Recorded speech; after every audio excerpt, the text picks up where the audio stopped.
Dimitri, are you there? I am. Hey, Dimitri, how's it going? I missed you last week. Hi, Teacher Booker. It's going great. So, do you have any stories from your vacation last week?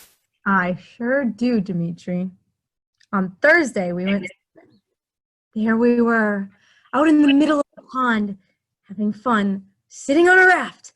And all of a sudden, the raft that my friend and I were on started to lift up, and we fell into the water.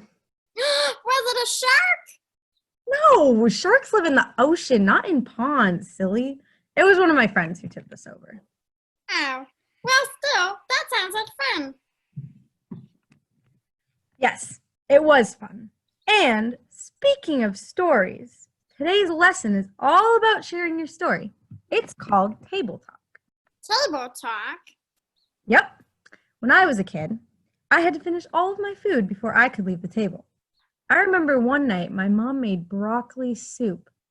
I did not like broccoli soup, and I took so long eating it that everyone ended up leaving the table while I still sat there all by myself, trying to finish my cold broccoli soup.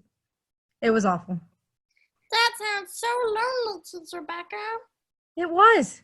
Eating alone isn't always very fun. It's much more enjoyable to sit around the table with a bunch of people and talk about what happened during the day. Yeah, I love eating supper with my mom and dad because I can tell them everything that happened, and we can just have fun talking about the day. Exactly.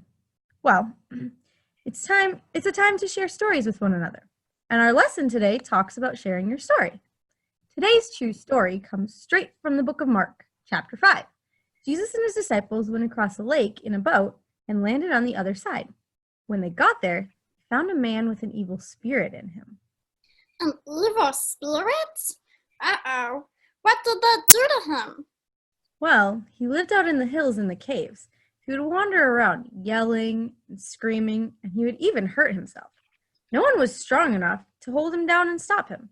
Sometimes people would try to chain him up, but he was so strong and crazy that he would break them right off.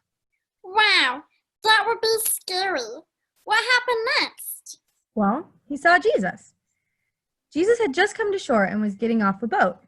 He was still a long ways away from the man, so the man ran to him and bowed down before him. He yelled at the top of his lungs, What do you want with me, Jesus, Son of the Most High God? Swear to God you won't torture me. and Jesus said, "Come out of this man, you evil spirit." And then he asked the man what his name was. The man said, My name is Legion, for we are many.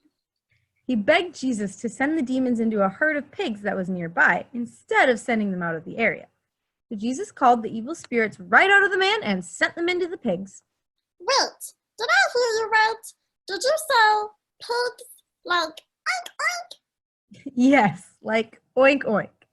When those evil spirits left the man and entered the pigs, do you know what those pigs did? They went wee wee wee all the way home? Well, close. They went wee, wee, wee all the way off a steep hillside into the sea and drowned. The best part was that when the evil spirits left the man, he was free. He could think clearly and he was in his right mind. He could live his life again. That is incredible. I bet he was so happy and grateful that Jesus had just changed his life forever. He was. But then he saw Jesus was getting back into his boat and leaving. He tried to go with him, but Jesus told him instead to go home and tell his family everything that God had done for him and how merciful God had been. Did he do it? Did he go home and tell his family? He sure did. He shared his story with everyone he could, and everyone who heard it was amazed at what Jesus had done. You see, God gave him a changed life, but he didn't do it just for that man. His story has the power to change other people's lives too. Wow, that was an incredible story. Sure was. And God has given each of us stories to share too. All of us? Even me, just a little duck? Yeah.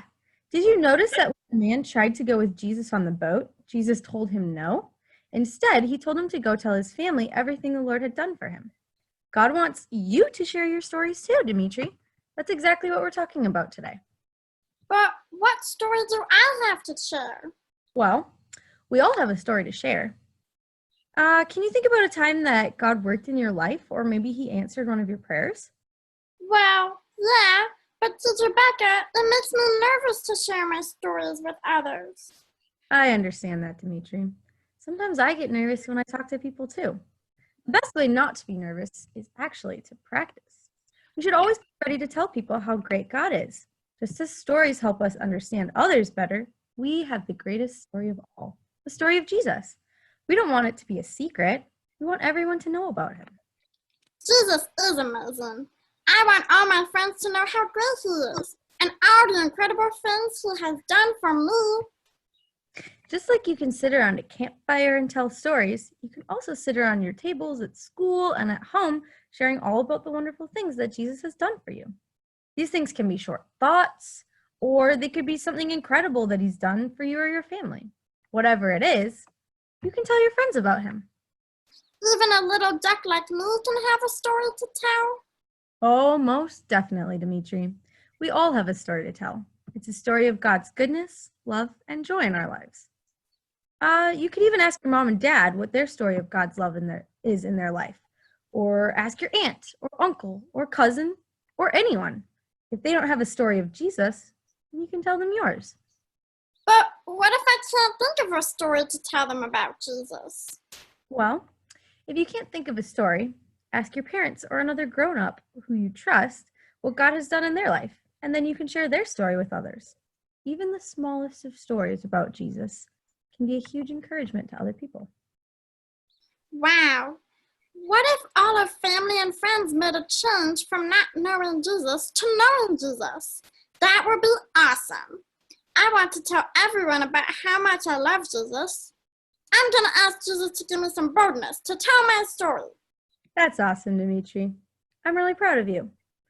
Oh, but before you leave, can you remind the kids of our memory verse? I sure can, Teacher Becca. They worshiped together at the temple each day, met in homes for the Lord's Supper, and shared their meals with great joy and generosity. Acts 2:46. Thank you. Thank you, Dimitri. And thank you for helping me out today. Remember, go out and share your story. I'm going to do that right now. Thanks, Teacher Becca.